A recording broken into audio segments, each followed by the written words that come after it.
Les formulaires sont faits pour entrer plus facilement de nouveaux enregistrements. Ils facilitent la saisie de données dans vos tables. Comme les champs sont réorganisés et mis en page dans vos formulaires, ils sont donc plus faciles à utiliser que sous la forme de table. Avec Access 2013, vous pouvez les personnaliser et les utiliser pour remplir plusieurs tables en même temps. Vous avez notamment un assistant de formulaire qui va vous permettre de créer un formulaire très rapidement.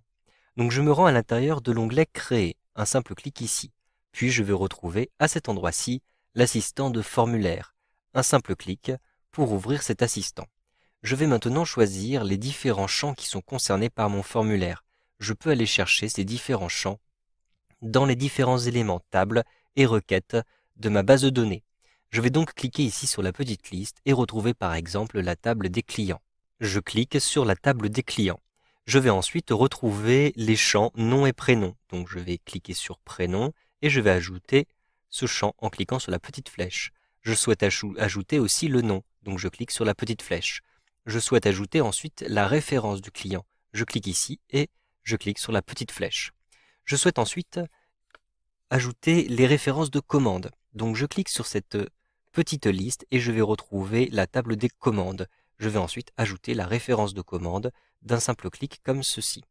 Maintenant, je souhaite renseigner la table des articles. Donc je clique sur la liste, je choisis les articles et je vais ensuite indiquer par exemple la référence du produit et le nom du produit comme ceci. Je vais donc pouvoir enregistrer facilement de nouvelles commandes. Une fois que vous avez fait ces différents choix, cliquez sur Suivant. On vous propose ensuite d'afficher les données selon l'ordre que vous souhaitez. Vous pouvez cliquer à l'intérieur de ce tableau sur les différentes tables que vous avez sélectionnées. Par exemple, je souhaite trier par client. En réalité, c'est tout à fait logique puisque si j'ai une nouvelle commande, j'ai un client qui est venu me voir et qui me demande de rajouter une commande, je rentre d'abord le prénom et le nom de ce client. Si vous souhaitez revenir sur les champs que vous utilisez, cliquez sur Précédent et sélectionnez les champs que vous souhaitez supprimer. Par exemple, je souhaite supprimer ce champ-ci, donc je le sélectionne, je clique sur la petite flèche vers la gauche. De même pour les références de commande et les références de produits. Je vais conserver tout simplement prénom, nom et nom de produit. Je clique ensuite sur Suivant. Vous le voyez, j'ai maintenant cette liste qui est mise à jour puisque je n'ai plus que 2 tables qui sont concernées par mon formulaire. Je sélectionne la table des clients.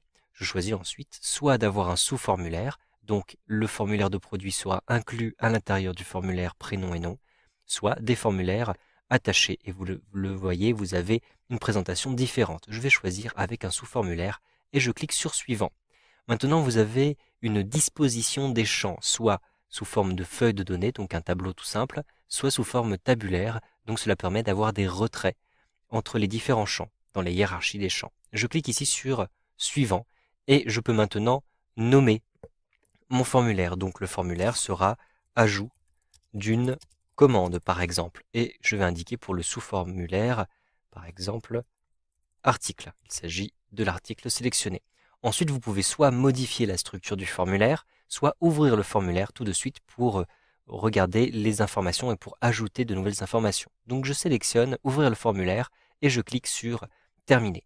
Immédiatement, vous le voyez, le formulaire est généré automatiquement et je vais retrouver tous les éléments de mes tables, de ma base de données à l'intérieur de ce formulaire. Ici, le prénom, le nom et le nom du produit pour la première commande. Si je clique ici sur Suivant, je vais avoir les différents produits qui ont été commandés par Hervé Martin. Donc vous le voyez, un thermostat, un deuxième thermostat.